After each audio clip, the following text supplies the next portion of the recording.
Ma'am, we found your soaked child in the park. It was 1 a.m. on a stormy night when a police officer suddenly showed up at my door. I was totally confused. After all, my 2-year-old daughter was peacefully sleeping in her bed.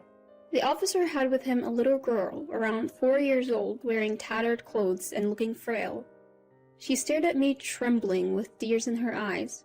The officer showed me a note the girl was clutching and had my name and address written on it. Could it be? I suddenly hugged the little girl, and a flood of memories rushed back into my mind. I'm Susan, a 33-year-old housewife. I live with my husband Michael, who is the same age, and our 2-year-old daughter Sarah. We have a happy life together, but I have a past I'd rather not remember. It was 5 years ago. I got married for the first time when I was 28. My husband was Joseph, my boss at the company where I worked. Joseph was a generous mentor, and I admired his confidence and his ability to put people at ease. When he asked me out, I dated him for about 6 months and happily accepted his marriage proposal. My family also seemed to have a good impression of him. In particular, my sister Lisa, who is 5 years younger than me, was thrilled to have a great brother-in-law. Joseph even told me I was surprised he had such a beautiful and cute sister. Lisa was indeed adorable, both in looks and personality. When we were little, she would always follow me around saying, "Susan, I love you." We were really close sisters. After getting married to Joseph, Lisa started coming over to our new home more frequently. Joseph is so mature. I really look up to him. The guys around me are just kids in comparison. I'm flattered that a cute girl like you, Lisa, would compliment me. I felt uneasy watching Lisa grow fond of Joseph and my husband seeming to enjoy the attention, but my intuition eventually proved correct. One day, they both vanished, hand in hand. They left behind a note saying, "Susan, I'm sorry," along with filled-out divorce papers. Life can be dramatic, but who really goes through something like having their husband and sister fall in love? Why couldn't they have just been honest with me? I would have been willing to let Lisa have Joseph. If I could utterly despise them, maybe it would be easier. But in my case, that wasn't how I felt. I filed for divorce immediately, ending my brief marriage within a year. The one who saved me from the depths of despair after being betrayed by my loving husband and sister was my current husband, Michael. We had originally met in a college club. Michael proposed to me 3 years ago after supporting me through my recovery, and we remarried. Our daughter Sarah was born, and life had been peaceful. Then, it happened. Suddenly, at 1 a.m., our doorbell rang incessantly. Despite a raging hurricane outside, I got out of bed after patting my sleeping daughter's head, wondering what on earth was going on. With my husband away on business, I peeked outside cautiously and found a police officer standing there. "We found your soaking wet child in a nearby park." "What? My daughter is sleeping in her bed right now." "That's strange. The child has a note with your name and this address. Could you please open the door to confirm?" When I opened the door, standing there were the police officer and a skinny, drenched little girl about 4 years old. She was dressed in tattered clothes. The note she clutched read, "Please take care of this child," and the handwriting looked familiar. I couldn't help but kneel down and take her icy cold hand. Tears filled her eyes as she stared at me and shivered. This girl is... Suddenly, I hugged her tightly. Memories flooded back to me. I used to hug my younger sister Lisa, who was 5 years my junior, just like this.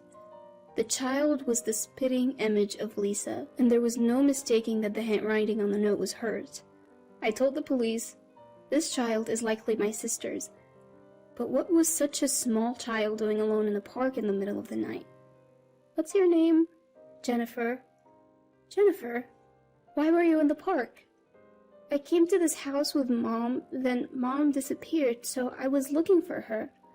Young Jennifer couldn't explain any further. Worried, Jennifer shivers every time the howling wind and rain intensify. I softly assure her, "She's soaked. If I don't get her into a warm bath and change her clothes, she'll catch a cold." I had some larger clothes a friend had given me, which their kids had outgrown. I got those ready for her. While I'm helping Jennifer out of her clothes in the bathroom, I let out an involuntary gasp. Unbelievably, her body has multiple bruises as if she's been pinched and slapped. My heart tightens thinking what she's been through with such a small body. To top it off, she's wearing a handmade charm hanging from her chest over her undershirt. Curious as I am about it, I put it aside for now and get her into the bath. After the bath, when I comb her hair and dress her in clean clothes, Jennifer looks remarkably refreshed and adorable. She's thin, but she strongly resembles my sister Lisa when she was young. I'm convinced Jennifer is Lisa's daughter. I took her into bed, wrap her in a blanket, and hug her. "Rest easy. Good night," I say. She murmurs, "So warm," and, reassured, falls deeply asleep. The next morning, while Jennifer and Sarah are still sleeping, my mobile phone rings. An unknown number. Cautiously, I answer. No one speaks, but I can hear faint breathing. "Lisa, is that you?" "No, it's me, Joseph. Long time. Glad your number hasn't changed, Susan." "It's my ex-husband, Joseph. What do you want now?" "Strange question, but are you taking care of a girl?" I hesitate, but feign ignorance, recalling last night. "What are you talking about? How's Lisa?" Joseph avoids answering and hangs up, saying, "Never mind then." In truth, after Jennifer had gone to sleep, I'd opened the charm and found a letter inside. It read, "Susan, I'm sorry, I know I can't ask for favors now, but please take care of my daughter, Jennifer." Additionally, the letter had shocking revelations that left me trembling with anger. It also provided the location of the bar where my sister works, so I decided to go meet her. I'll leave Sarah and Jennifer with my mom at our family home. Seeing Jennifer, my mom softly holds her and says, "She looks just like Lisa," tears filling her eyes. A week ago, Lisa suddenly called. She said she wanted to apologize in person and asked for your address. So that's how she found me. I had my reservations, but she seemed desperate and kept insisting, so I reluctantly agreed. "I'm sorry." "You did nothing wrong, Mom. Thanks to you, I might be able to help Lisa." "What?" "I'm entrusting these kids to you for that reason." So I left my family home and headed to the bar where Lisa works. It was only a 30-minute taxi ride away. Why didn't she ask for help sooner if she lived so close? I guess Lisa felt she couldn't rely on me no matter how tough things got. The bar was in a quiet corner of the entertainment district. Inside, it was dimly lit and smelled of alcohol and cigarettes. When I asked someone who looked like the owner about Lisa, he called for her right away. Stumbling from the back of the bar, Lisa appeared. The once plump and pretty Lisa I remember was gone. She looked skinny, worn out, and had a sickly complexion. I was lost for words. Lisa, who was still in her 20s, looked like a worn-out woman in her 40s or 50s. "Is that you, Lisa?" "Yeah, Susan, I'm sorry." After she finished saying this, Lisa stumbled and collapsed into my arms. That's when the owner coldly said, "She's not feeling well and can't work. Take her home." Seeing his attitude, I could easily imagine the harsh treatment Lisa had been getting here. I immediately took Lisa to the nearest hospital. The doctor diagnosed her with a severe illness, saying she came too late and doesn't have much time left. Lisa was immediately admitted. Overwhelmed by the news, I returned home and told my mom, who broke down crying. I, too, couldn't hold back my tears anymore. "I'll take care of Jennifer, Mom. Let's support Lisa together." "Yes, I'll do everything I can." Having made this promise with Mom, I took Jennifer and Sarah home. My husband Michael, who returned from a business trip that night, was shocked to see one more child in the house. When I discussed Jennifer with him, he said, "Let's pray for Lisa's recovery. In the meantime, Jennifer can stay with us." The next day, when we took Jennifer to visit her mom in the hospital, she ran up to Lisa crying. "Mom, I've missed you." "Jennifer, I'm sorry. Are you okay?" "Yeah, I'm fine.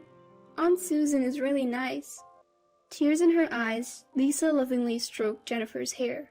My sister thanked me and gave me something to help protect Jennifer. From then on, Jennifer stayed with us and we occasionally took her to see Lisa in the hospital. After about 10 days, Jennifer, who had been so frail, started to look healthier and even smiled a bit.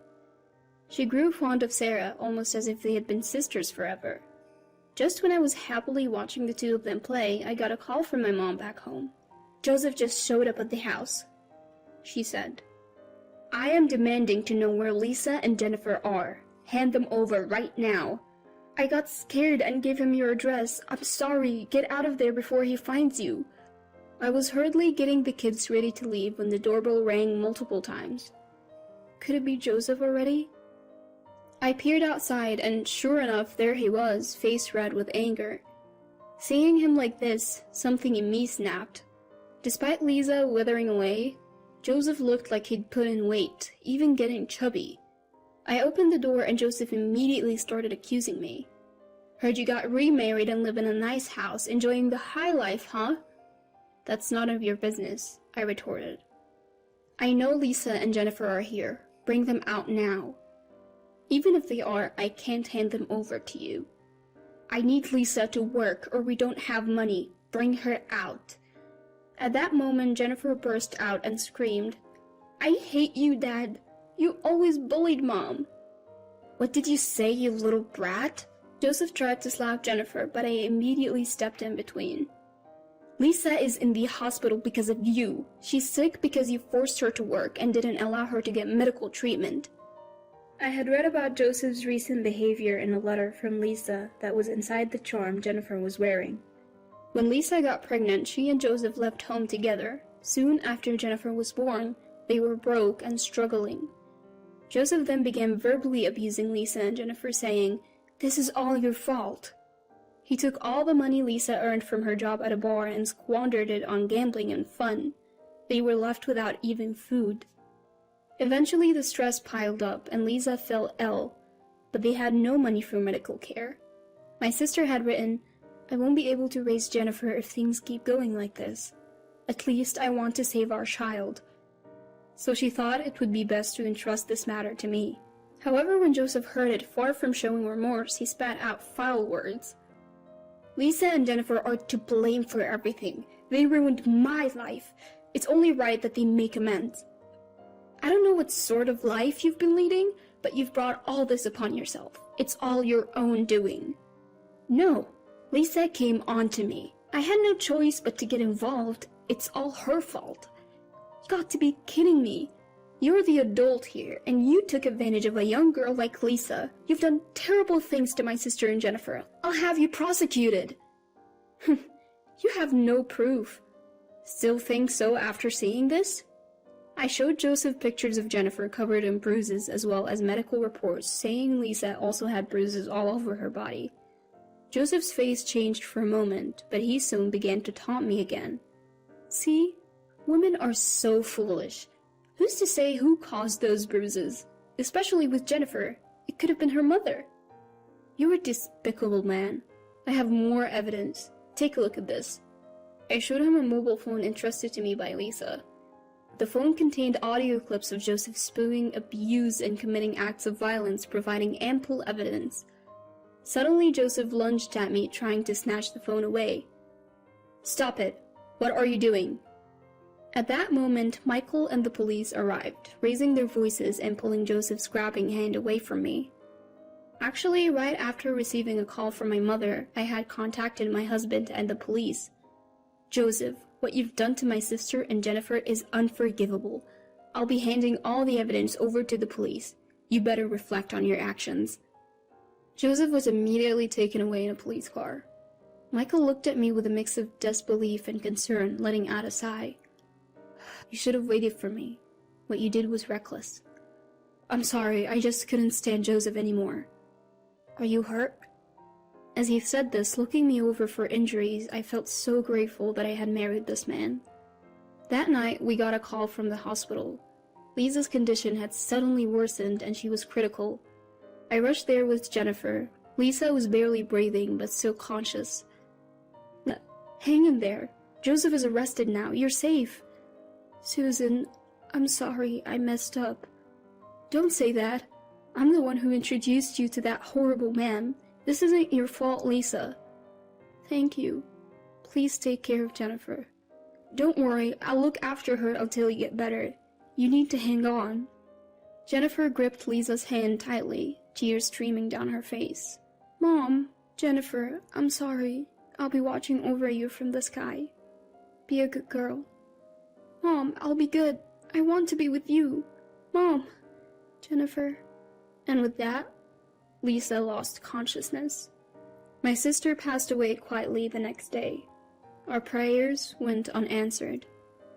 If I had stayed with Joseph, my daughter and I might have faced a similar fate. I wonder if Lisa became my stand-in. I can't shake that feeling.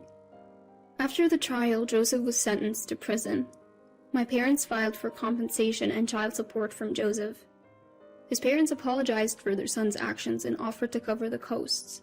They promised to make him work to pay them back after his release. Jennifer chose to live with us, so we plan to adopt her.